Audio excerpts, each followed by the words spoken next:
Welcome back. I hope you enjoyed the last part of this mini-series. It's been a lot of fun for me personally doing something a little different while adding a more personal touch.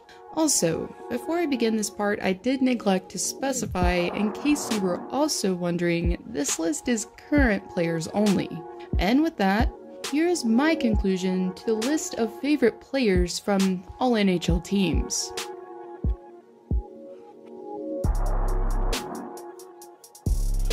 Since this is another team that isn't particularly my favorite, I went with the most familiar, in Nick Benigno.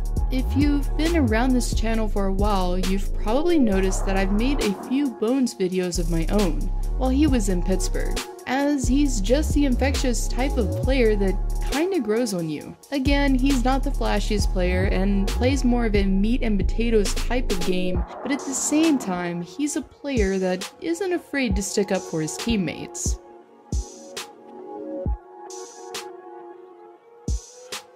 Yet another underrated defenseman on this list is Will Butcher. Since coming into the league, the blue liner has proven to be a solid addition to the Devils' backhand. Similarly to defensemen like Burns or Subban, Butcher makes his decent offensive living near the blue line, while displaying his rocket of a shot. He's not in the Norris conversation or anything, but even still, there's no doubt that he's a valuable asset to his team.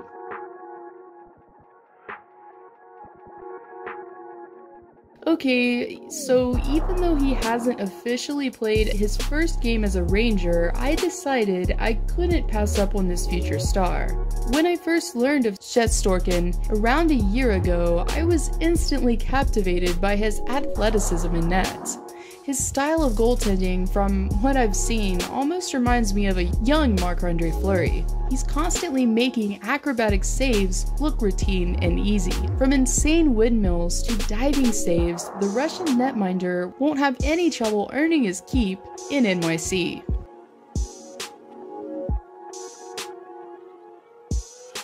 Okay, so another team that I'm not particularly fond of, but considering how much of a contributor Kühnhackl was to the most recent back-to-back championships brought to Pittsburgh, I couldn't write this guy off. Even though he's proven to be a thorn in the Penguins' side since he joined the Islanders. He's also another German-born player and has some pretty sick limp-syncing skills in case you haven't seen. Presented by Sheets. In goal, number 30, Matt Murray!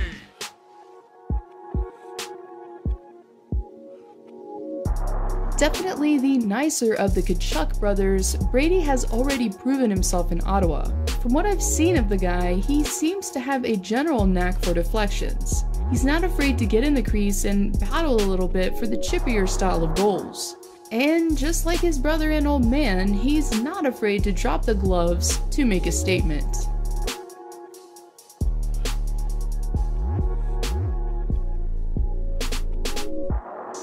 Not my favorite team here, but even still, I decided to pick my least disliked player, so here we are. I remember what a terror Gostismere has been to play against for my team, and for good reason. Besides his quick release, if you watch him long enough, you quickly realize he has the right place at the right time thing going for him. He's great on the power play, shootouts, and even strength, so this guy can pretty much do it all.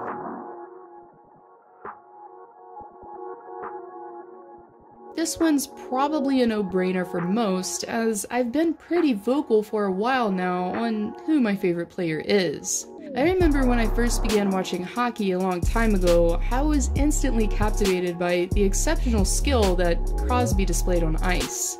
I was taken aback at how exciting he was to watch.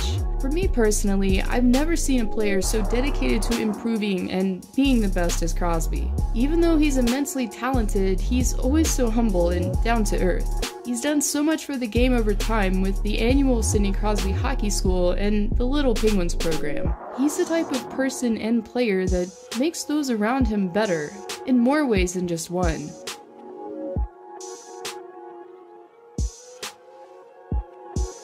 When I look at Brent Burns, I'm definitely not thinking hockey player. The beard, the man bun, and the dad bod kinda make the defenseman stand out like a sore thumb. But at the same time, Burns represents so much individuality that it's kinda hard not to like him. Plus, he's not bad at the whole hockey thing either. Norris Trophy recipient.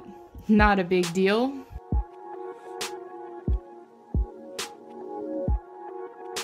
Ever since his rise to the professional ranks, Binnington has made a sizable impact on his team, not only from his phenomenal play in net, but also his calm charisma. Watching how his team plays in front of him just goes to show how far not being nervous can go.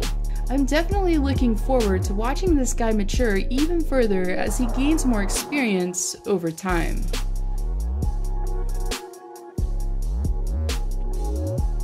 Yet another player that has been previously overshadowed by others on the roster is Nikita Kouta. Not that he hasn't gained much recognition this season for his remarkable play, but in my opinion, he's easily the best player on this team, and one of the best in the league. A player that has combined not only skill, but also a little trickery to his game, as he's widely known for the no-move goal, which has stunned netminders all around.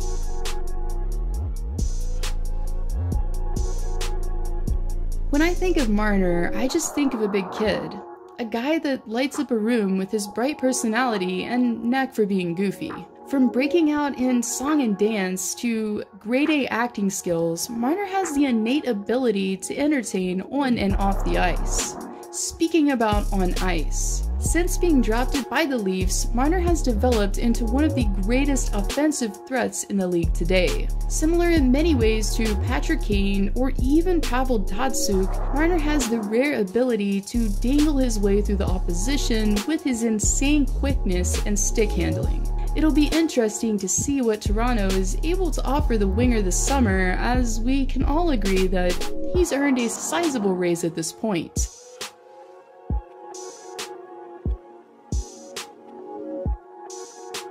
A player that embodies a team-first mentality first and foremost, Horvat has been leading by example since he donned a Canucks sweater. He's a guy that brings so much heart and soul to the ice that it's actually kinda hard not to like him. He may not be the flashiest player or the face of the team, but at the same time, he's one more behind the scenes making the right things happen. Horvat, in my opinion, represents what a player should strive to be as a teammate and leader. And hopefully he'll do just that as a captain before long.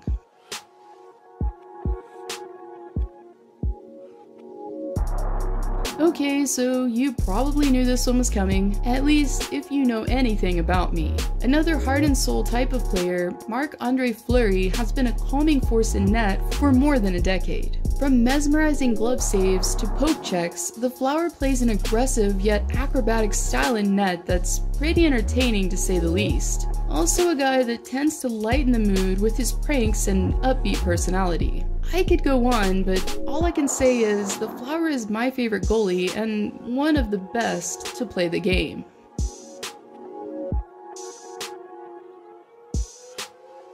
Yet another team that I don't particularly favor, the Capitals roster is mostly full of players that I formed a distaste for. But one that I grew exceptionally fond of when he was in Pittsburgh was the Swedish stud himself, Carl Hagelin. While he may not be making every goal seem highlight reel worthy, Hagelin brings an exceptional element to his game that is highly sought after in today's NHL: speed. He's also not afraid to get a little dirty and net a few near the crease either.